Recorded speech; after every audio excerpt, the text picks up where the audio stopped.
is up, everyone? Welcome back to the Weekly Intention with Michael Mulder. I'm super stoked for our guest today, and it's actually part of a two-part couple series. This is one of my best friend in the world's wives, and she's one of my very, very close friends, too. They're both actually entrepreneurs with amazing stories, and I think Kellen's got his work cut out for him next week trying to follow this one up because it's pretty good. So if you want to learn about overcoming massive amounts of trauma from your childhood, learn about listening to actual vision in life, acting on that vision, and putting everything in line in terms of chasing your purpose, then this is a really, really good one for you. And just a reminder, as part of the show, every single week or every time I do one of these episodes, I'm bringing somebody who's got an amazing story, someone who's achieved a lot of success in their life, and we're digesting it down so you can have key takeaways to how they actually did it. And today is going to be a really, really good one.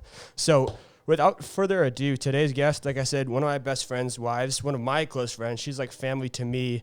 And don't quote me on this, or you can quote me on this, I don't care. I really think that she's one of the best artists in the entire world, and she's so young. I'm excited to see what this thing takes off to be. And this is Hannah Moen.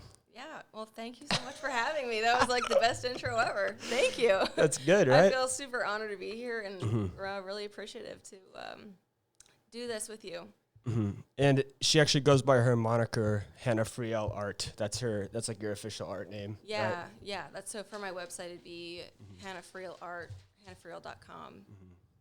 Yeah, so it's very, very interesting because it's not very often that you meet somebody who's like an artist. You know, you hear people who say, I'm an actor, or I'm an artist, or I'm something like that. But how often do you actually meet somebody who's making a living off of their art and doing well off of their art, which is insane to me because, one, the clarity and the vision that you have to be able to do something that from both a business perspective and actually creating it, it's such a huge balance. So we can get into that, but where I always like to start is I like to frame a picture for everybody as far as like, this is where it all started, and Arizona is drastically different from the East Coast, and this is even before I had met you or Kellen, so I'd love to understand, like, what is life like in the East Coast, first off? Yeah. Like, I don't even know. Yeah, so I grew up in Pennsylvania, like the Philadelphia area, but a really small town in the suburbs called Kennett Square. It was very rural. We were able to, we had land. We could go and play in the creek and, get muddy. And I also grew up with a younger brother, and we've been super close. So I would say the landscape's drastic, as well as the lifestyle, I would say, is a little bit more fast-paced. In here, it's a little bit more relaxed. Mm-hmm. I mean, I know your dad. I know your brother. I know your mom. I know your whole family, and they're all such great people. And I know that you got experience, kind of an entrepreneurial side, watching your dad do that at an early age. When did he start getting into that? I know he founded, is it KitchenAid, or what's the company that he? It's Chef's Choice. Chef's Choice. Yeah. So it has a new owner now, but him and my grandfather developed the first electric knife sharpener. Back, I think my dad must have been like in his 30s when they started that company, and my grandfather was in his 60s or something, and then it was with your grandpa? Yeah. I didn't know that. Yeah, so they were co-owners together for a long time, and it was a really good experience for me to see how a business is run, what it looks like to create something and make a business out of it, and also kind of working for my dad taught me a lot, too, because I got to see the ins and outs of everything. I worked on the assembly line. I did computer work. So that's really where I learned a lot about business and relationships in that sense. I'd love to unpack that because I'm sure there's like a lot within that. And just thinking about like your dad, I know he's like I'll never quit type mentality, which I definitely see in you and Kellen and everybody around. But were there ever points where, it was really, really hard where you had to watch him either almost not make it in the business or have to make some really difficult decisions where it was like, wow, this is like real? Oh, yeah. Yeah, I saw him make a lot of really difficult decisions. I'm trying to think ones that I can actually say, but it was really something to watch my dad, run this company with my grandfather, and have to have tough conversations with people just because, the business needed to be run the best way that it could. And I think he did a great job with it. Mm-hmm. And I always bring this up because I think it's something that people don't realize is that, like, you see someone who's successful, someone who's achieved like a huge company, or they're doing something well now, and they didn't see all of the struggle and the pains that it took to get there. So people see this shiny object and they just assume, oh, this should be easy because the person who's doing this makes it look so easy. But they didn't see, the business almost failing or having to like fire somebody or like all of the different things along the way. So I think you've got a huge, one up in seeing that, hey, this isn't easy, and it gave you a good perspective, would you say? Yeah, absolutely. And it definitely gave me a good perspective from a business standpoint of really separating yourself from an emotional standpoint in different situations when it involves business, because in order to make the business run the best that you can, you kind of have to take your emotions out of it and really make the best choice and do the next right thing all the time. So it's a separation, but that also takes practice. I think separating, like you're telling me, I'm laughing because I'm Yeah. like, separating your emotions is so hard, especially when it's something that like you love and it's like your baby. It's so hard to take, your emotions out of that. And Yeah. I think your dad is great, for the record. I love your dad. I can tell he's like a good family man, and he's instilled the right values in you and your brother. So Yeah. he's really great too. I'm just thinking like, you had all that happen to you, and then I met you guys when you moved to Arizona, and you were in Montana for a while. You were in Colorado for a while. When did all this, like, before I had met you, like, when did all this traveling transpire from when you were, like, going to school in Colorado and then you were ending up here? How did that path kind of unfold to where you ended up from the East Coast to here finally? Yeah, it was interesting because I grew up in, like, a really tight-knit Italian family on my mom's side. And so nobody ever went anywhere. They went to college locally. Everyone was kind of right down the street. We could all, get to each other pretty easily. So it was a big risk to go to college in Colorado, first off. But I really wanted to experience something different. I wanted to be out on my own. So that was my first experience. And once you get one of those under your belt, it's always nerve-wracking and scary. But then you experience it, and you experience that you can do it, and you did do it. And that's when it starts opening other doors, and you start to think, well, if I could do this, then I can do something maybe just a little bit bigger, and it kind of just snowballs in that way. So you really have to push yourself out of your comfort zone. That is crucial for growth, because when you're growing, you are never going to be comfortable. And if you're comfortable for too long, then that's how you know you need to maybe change it up a little bit. To switch it up. Yeah. I feel the same way. Like, I grew up in South Dakota. I went to college in Fargo. I had spent 5 years there. I noticed that, like, nothing more is happening. And you almost have that awareness of, like, this environment isn't conducive for me being able to change any more than I am. And I have to make a step to go somewhere else in order to be around either people or opportunities or something that's going to allow me to, like, grow. Yeah, you definitely need perspective shifts in your life. That's a huge part of leveling up and, to whatever goal you're trying to obtain. Perspective is huge, and the only way to get those perspectives is to really go out there. I know. These mics are finicky, and I feel like after we do this, I'm so loud, and everyone else is kind of like not loud enough, so I don't want everyone to think that I'm like just screaming all the time. I promise. I'll just like go. Really I promise I'm not screaming. I'm just talking. I'm talking normally. But sorry, go on. I cut you off. Okay, so where were we just talking about? Because then I got distracted with the mic. Yeah, no. So we were talking about the fact that like your environment isn't conducive to you growing anymore, and then you have to make those shifts and those moves. Yeah, because it's important to see different cultures, different people, how other people live, how other people think, and you meet people that are successful, and you start networking, and it's impossible not to learn from that. It really, really is. I mean, I feel like here in general, being in Arizona, there's so much. Like, I'm in tech sales, and it's a huge bed for that. I meet so many people in sales, and even art. Like, before I knew you, I didn't know that there are that many artists here, and, like, that art was that big of a scene here. But there's so much to do here. I feel like wherever you're at, which is really, really cool. Like, I'm thinking, did Kellen play a part in you ending up in Arizona? Like when you guys Oh, came? yeah. Yeah. That's why I came here. It was I because, thought yeah. it's always about a boy. Well, in this case, it was interesting because it was something I never thought I would really move from the East Coast permanently.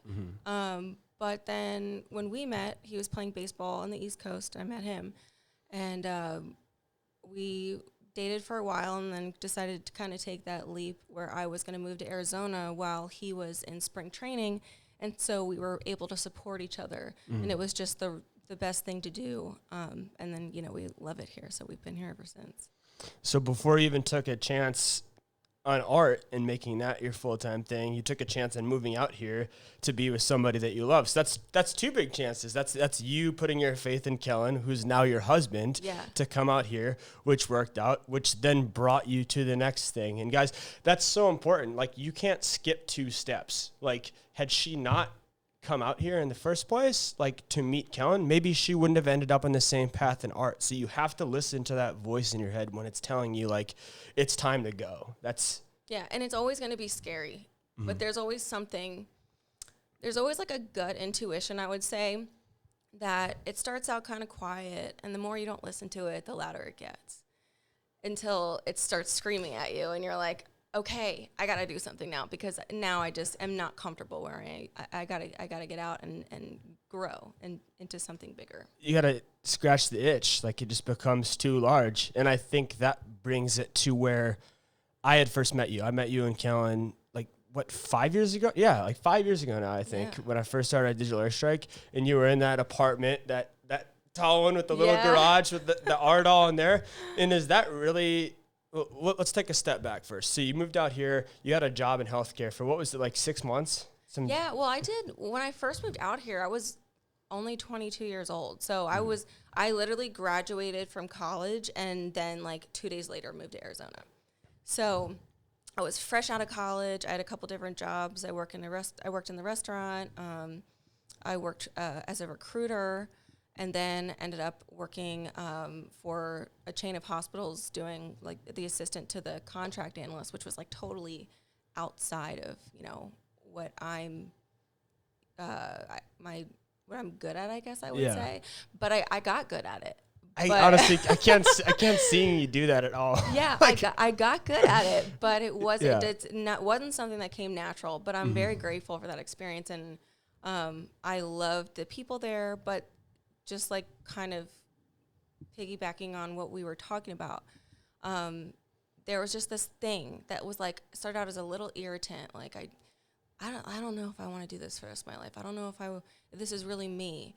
And then it became louder and louder to the point where it was almost like, okay, I don't really have a choice. I have to go for it because it was so loud that I knew if I didn't do it, then I was just going to be basically wasting a huge opportunity of really being happy and loving what I do. That's so funny that you say that, because I know people who are very, very successful who have said, the opposite, where I know people who are like the exact opposite, who like, I know I have friends who are making like well above 6 figures who have jobs who they say, I don't love my job, but I'm very, very good at it. And it allows me to like do the things that I want to in my free time. But working 40, 50, 60 hours a week for something that you do not love doing, like, it's been conditioned in us in society. Like, people are like, go to college, get a good job. That's a good paying job. Why don't you do that? And then pretty soon it's like, oh, I'm being selfish, or I'm being like ungrateful for this great opportunity. And society almost shames you for like doing what you love. So yeah, absolutely. It's crazy. It is so crazy. You definitely, if you think about it, the amount of time that you put into work, if you're working a 40-hour week or more than that, whatever it is, that's a huge portion of your life. And, we only live once, and you have a certain amount of time, nobody knows, and you really want to make the most out of that so that you can be the healthiest and the most bright and being that you can possibly be. And you just learn more. You just learn more when you just start to take calculated risks. Calculated risk calculated is the important part of it. That's so. You don't just want to jump off. Yeah. I'm selling all my stuff. I'm quitting my job, and that's it. I told my family, it's it. Yeah. I burned all my bridges. No, but she's 100% right. Like as you grow into things and you figure out like, oh, this is a good thing that I'm good at. And to be honest, you should be in an environment, even if you are working for somebody else, where they support like your other interests and they support you as a being. Because if you are happier, like even at your side hustle, like my manager, when I'm doing this, I share these videos with him and I tell him that I'm doing this. And he says to me, I think that there would be something wrong with you if you weren't pursuing something outside of work. Yeah. So like being around the right people is so important. And like you said, calculated risks. And I really want to break down that moment because I think for the purposes of this talk, this is the most critical piece right here is how she made the jump and she said enough is enough and she started pursuing art like just cold turkey. She cut off her job. She like pursued art. It's crazy. It's a big thing. You should be proud of. I just want to like, can you break down that moment, like how you were feeling, like what you were doing? Like, I just want people to know and understand. Yeah. I mean, you just get to that point where you pass the threshold and you're like, I got to do something. So, but I didn't want to do it in a reckless way. I knew it was a risk. It was either going to be a success or a failure, but I felt that I need to find out. So what happened is, we ended up, Kellen and I, my husband, we ended up moving to Montana for like 6 months, and we lived, his sister used to live there, and so she had a house, so it was really inexpensive for us to do that. And by doing that, I was able to really start my art business without hurting us financially. So it was really the safest thing that I could have done to really start my art business, even though it was still risk.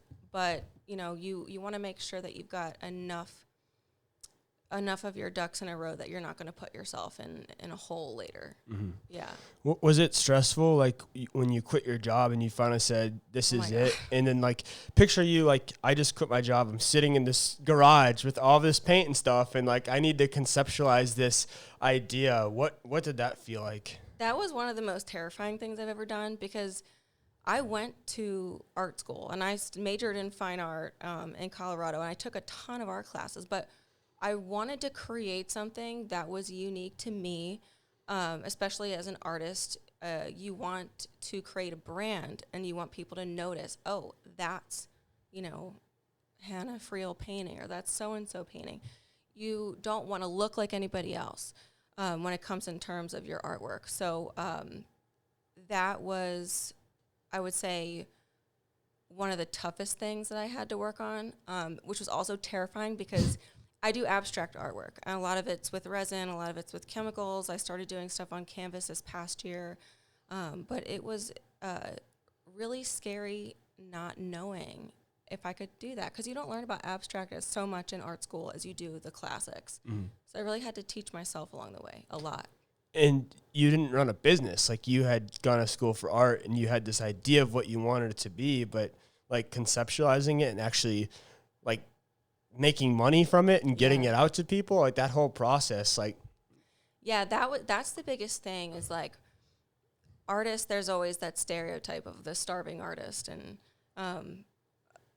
that can definitely be true. But going into that, the first thing that I knew is that if I was going to do art, I was going to do it as a business. I love doing it, but it's a business first. And so that's how I treat it and grow it, as a business, even though I also create the pieces. Mm. So you kind of have to have that mindset with whatever passion you have, if you really just want to be able to do that and make money from it and make it a career. So you were never half in, half out. You made a conscious decision that I'm going to do this. I'm going to do this as a career to make money. I'm going to treat it seriously as a business because this is going to be something. Yeah, and I think that there becomes a point where a lot of people are really afraid of failure. We all are to a certain degree. But there becomes a point where you accept, like, okay, I don't know if this is going to work. This could either work out great, or I could try it out and I could fall flat on my face.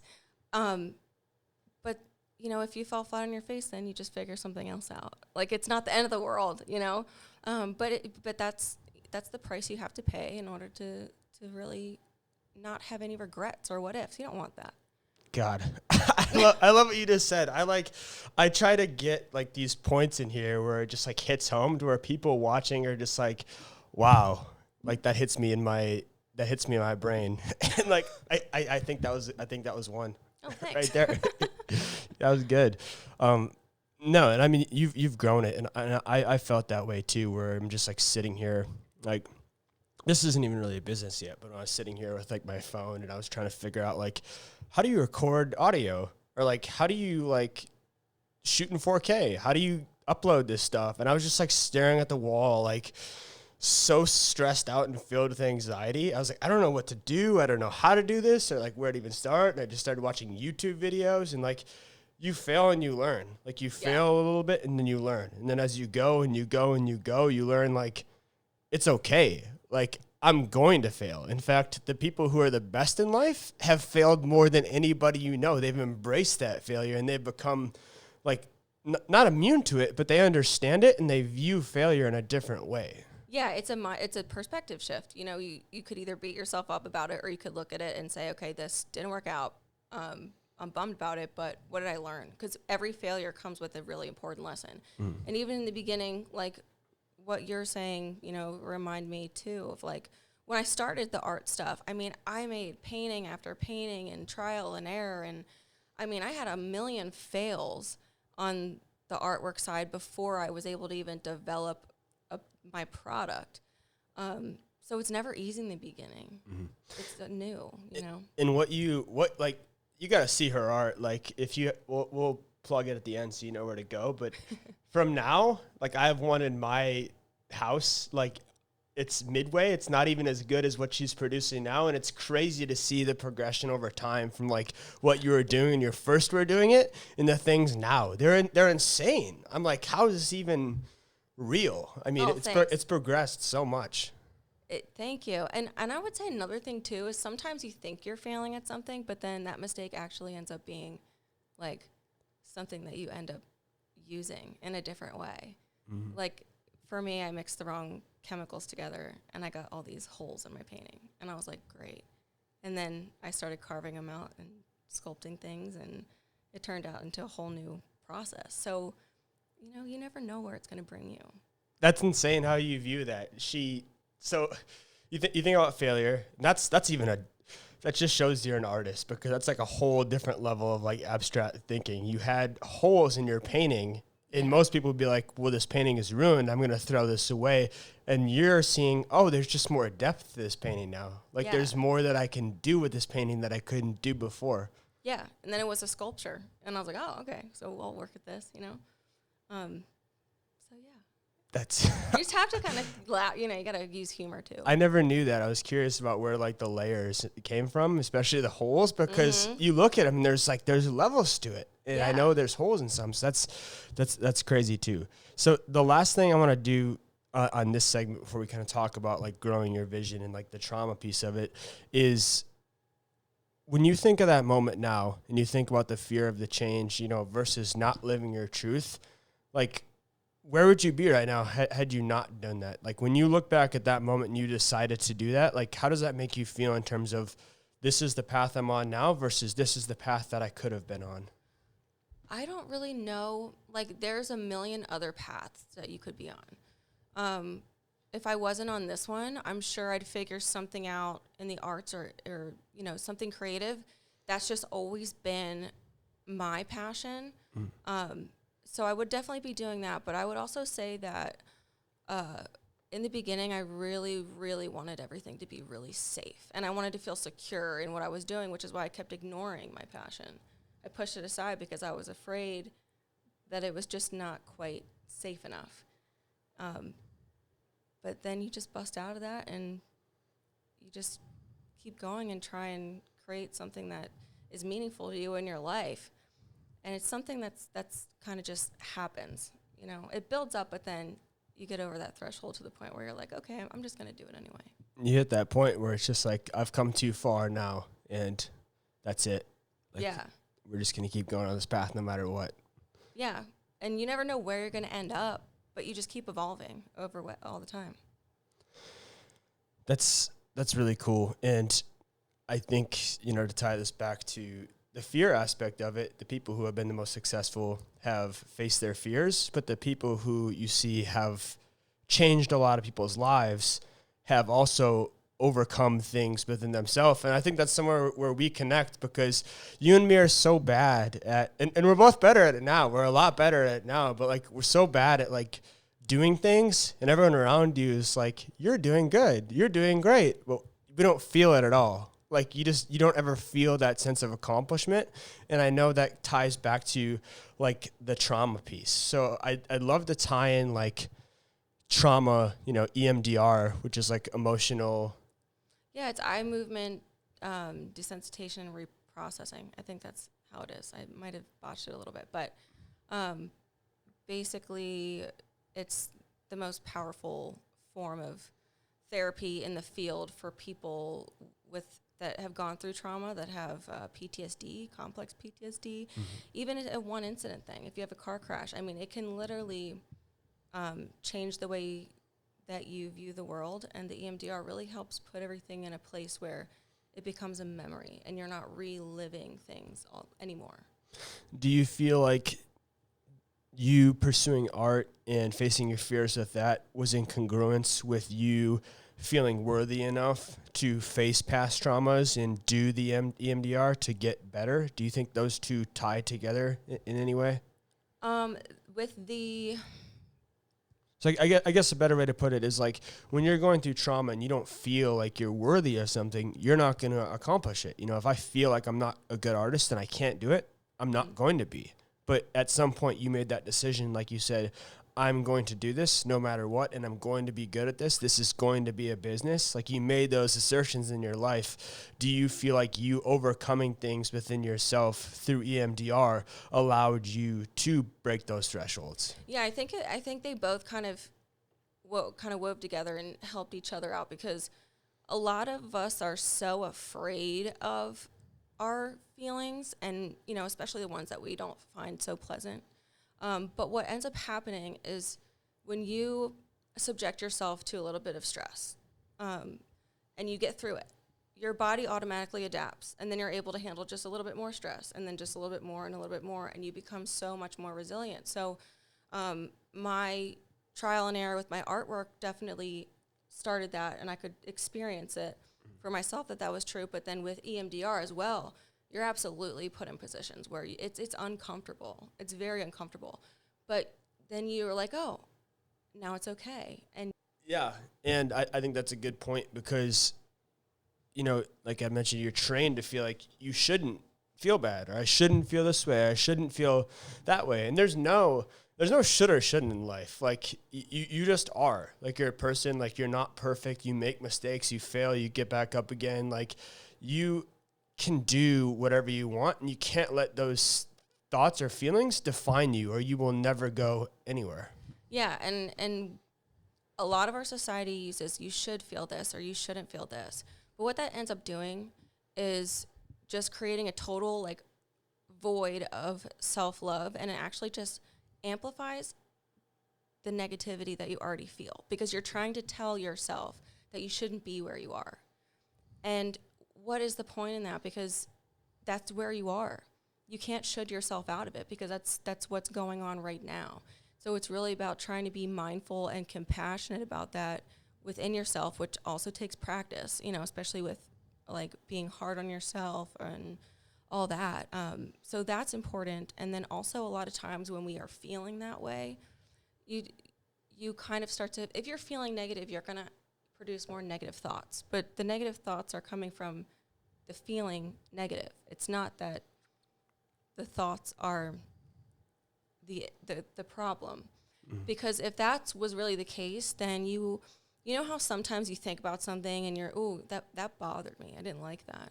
But then a couple days later you think about that same thing and you're like, oh, that's weird, I don't feel anything with that now. Mm-hmm. So it's just a compressed energy thing. So it's easiest to look into that and just drop the thoughts, because thoughts can also be like shoulding, where it just ends up going in a rabbit hole and you can't get yourself out of it. until you're in a level place. So I went through cognitive behavioral therapy, which Yeah. is like another common form of like reprogramming neurons. Yeah. And something that they taught me in that therapy is the stop method. So like I've gotten really good in my mind of when I have those bad thoughts, like just stopping them and dropping them. I'm like, I don't need to go down that road. That's not even useful. I'll catch it and I'll just throw it in the trash. Like that's literally like what I envision. I'm like, that thought is going to take me nowhere that I want to go.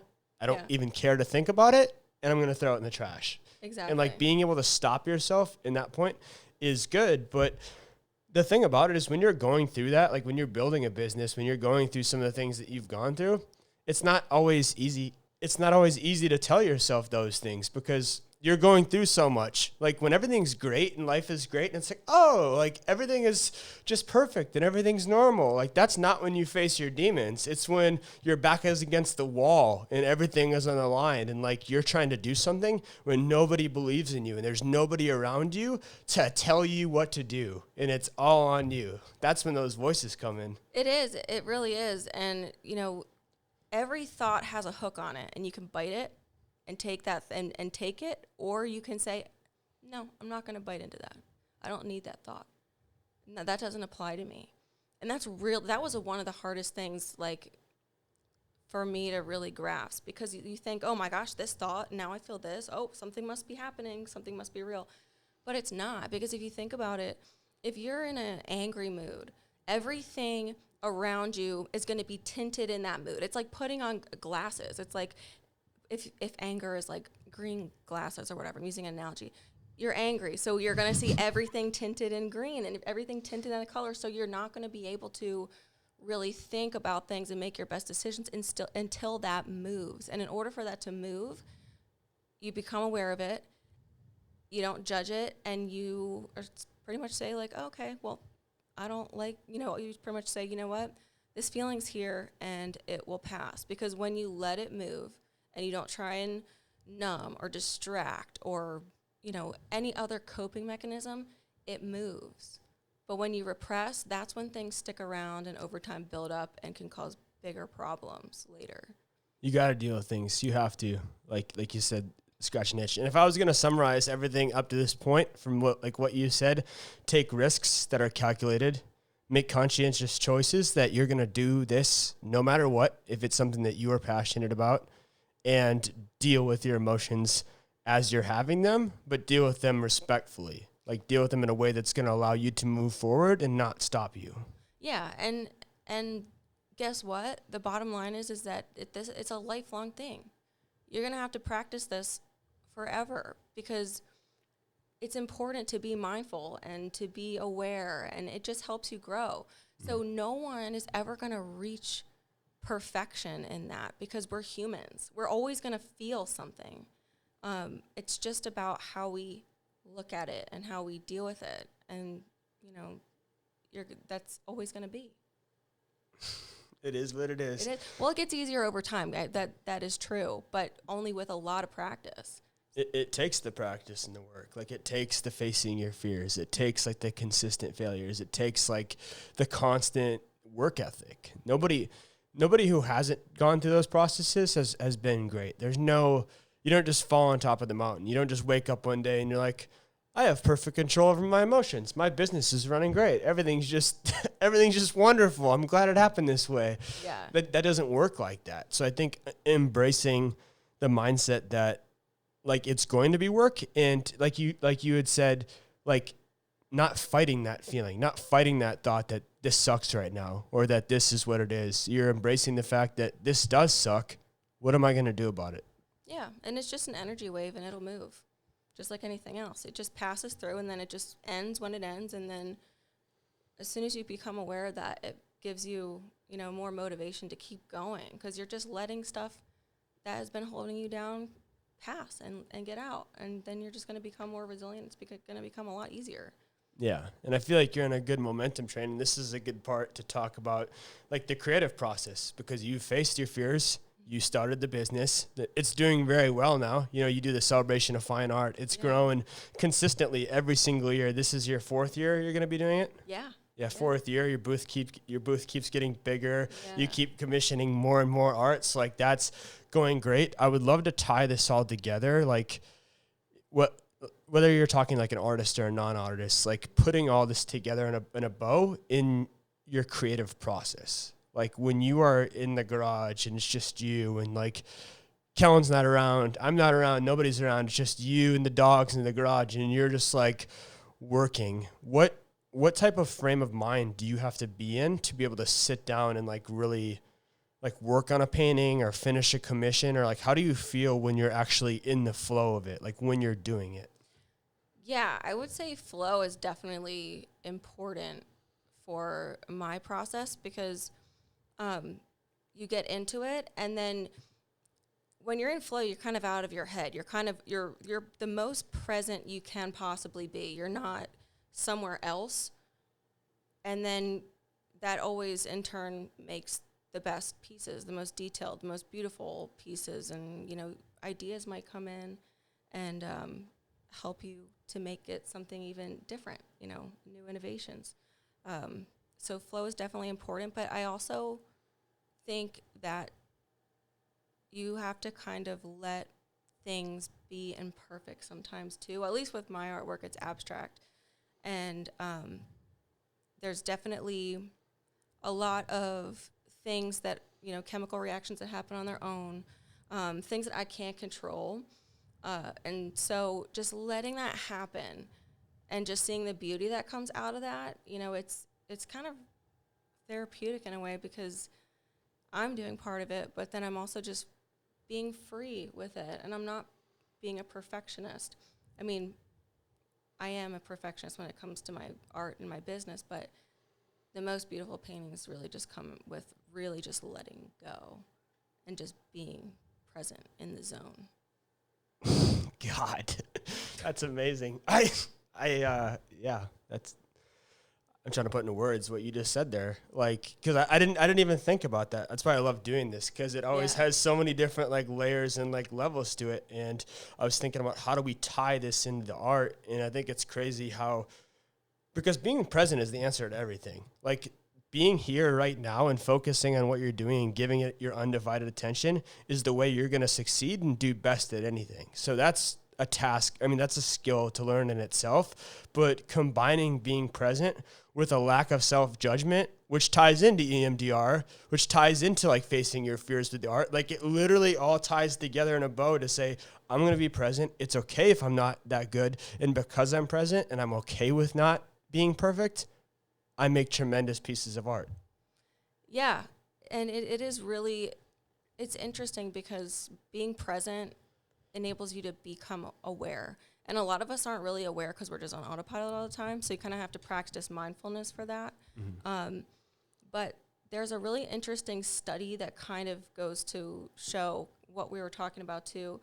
There was a bunch of people they did a study on. They were all addicted to cigarette smoking and things like that. And they couldn't quit. They were just, at their wits' end. So they divided the group in half. One group was rationalizing and telling themselves, okay, why is it bad for me? Why should I quit? They're in their rational side. Mm-hmm. The other group, they said, don't you do that. But the next time you smoke a cigarette, become aware of what you're experiencing. What does it taste like? Where do you feel it in your body? How's your breathing? All these things. And the people who practice awareness were able to quit smoking so much faster than the people who were using just rational. They're rational because they were present and they were aware.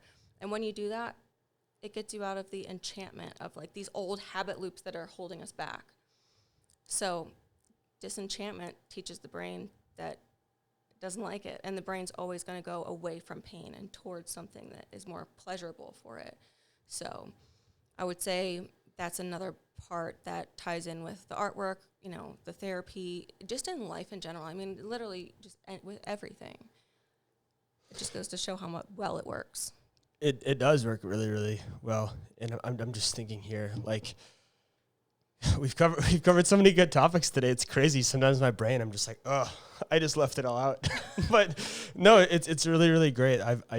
I'm not an artist. I can't really draw myself. This is my version of being creative. So like, this is how I flow. But I think you're 100% right. When you embrace the fact that it's not perfect and that's okay, and you're just going to make strides to improve and get better every day, that's what allows you to continue to excel, because it's not coming from a place of judgment. It's coming from a place of love. Like, I get that I'm not perfect at this. Like, I get that I'm not as good as I want to be, but me telling myself that I suck is certainly not the way for me to get there. Yeah, you definitely don't want to listen to the negative voice in your head, because that's another thought. You can hook onto that and take that in, or you can just be like, I don't need that thought. And it's not easy. That's something that I think everybody kind of works on, unless you just, learn that at a really early age. That's a tough thing. And I feel like it's not talked about in school. It's not talked about, like, even in our parents' generation. I really do think that we are the most aware, like, generation. Am I, like, cut out in this? No, I'm good. I'm fine. I really do think that we're, like, the most aware generation in terms of being able to understand our thoughts and understand our emotions and be able to work through some of those things, which is really cool to see, because that's how innovation happens. Like, that's how the world moves forward. That's how new ideas and new concepts come into place. So being aware is definitely cool. Stopping those thoughts is great. And yeah, I think that everything you said today was really, really great. So, this is called the Weekly Intention, and every week we end it with an intention. Like, if you were to drop one piece of knowledge for somebody to say, this is what I'm going to help you with today, or this is something I wish I would have known years ago that helped propel me forward, what would that be? And I can almost just tell, just from, like, seeing you, that it's probably something to do with, like, empathy, or, like, caring for yourself, or being able to embrace, who you are.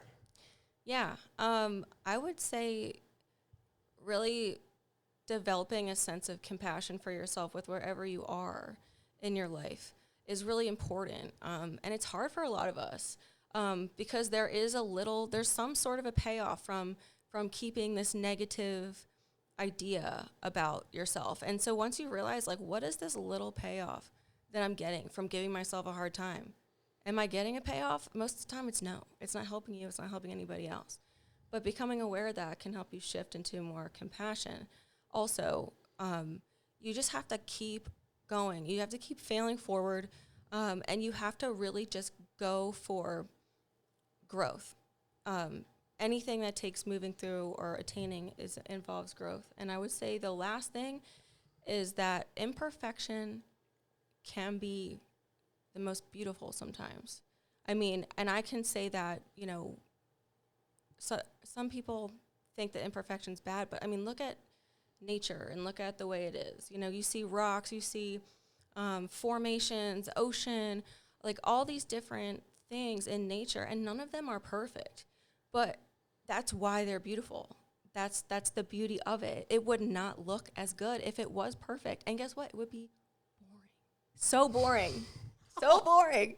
So, yeah, imperfections is a good thing. Let's go. Yeah. So I like that. I love that. Thanks. Like, that's my 2 cents on that. I was questioning, do I call this title, like, facing your fears, embracing your past, like, imperfections, like something. I'm gonna figure it out, but it's gonna be really, really good. And I've loved every second of this. Like, yeah. I appreciate you being on the show. Like, I think there's a lot of things to digest for people that they can take just in dealing with themselves and dealing with imperfections, which is one of the biggest things that people face and deal with now. So this has been so helpful. Thank you. Thanks for having me. It's awesome. Where do people, like, find you? If they want to see your art, like, if they want to go to your website or they want to, like, see you on Instagram, where would they, like, find you? Yeah. So website. I actually have a new website where will be launched in the next couple of months, but the old one's still up. It's hannahfriel.com. You can check that. You can also check Instagram at Hannah Friel Art is the handle. Friel is spelled Friel. Just in case. It's a little bit of an unusual last name. And then finally, the celebration of fine art is fantastic. I mean, not just because I'm of course going to be biased to it, but it's January through March, 7 days a week, 100 artists from all over the country, some from even further than that are displaying, selling, and also creating in that space. So that's 3 months where you can see things really happening live. So I would highly recommend that. It's going to be a fantastic show this year. It always is. I love the celebration of fine art. Yeah. And I'm not even a big art person. You got to see this. If you're in Scottsdale, Arizona, it's like a 3-month show of artists from all over the world. They come in and they have any type of like art, from like her resin art to like people who are like making like crafts out of like giant statues of like wood, like anything your mind can fathom, like it's there in art form. So it's very, very, very cool. So that's really awesome. If you haven't, by the way, like and share this video with everybody. My whole goal is like to get this out to people. I do this because I want people to see that like imperfection is okay. I want people to see that people who have had success have gone through more than you can imagine. And I think that today we've learned so many good lessons. So thank you again. I've got your husband next week. It's gonna be tough to top this one, I think. He's really good. He's really good. I have to say. No, I'm really, thank you for having me. It was awesome. I always love talking to you about, stuff, because we kind of have similar interests. So it's always fun just kind of back and forth getting new ideas, because you learn something new all the time. So we do. Yeah, I feel like Kellen's like, okay, let's talk about something else now, because we get like on our we get on our little refs. But no, this has been great, and thank you so much. And guys, until next week, this is Michael with the Weekly Intention. Catch you later.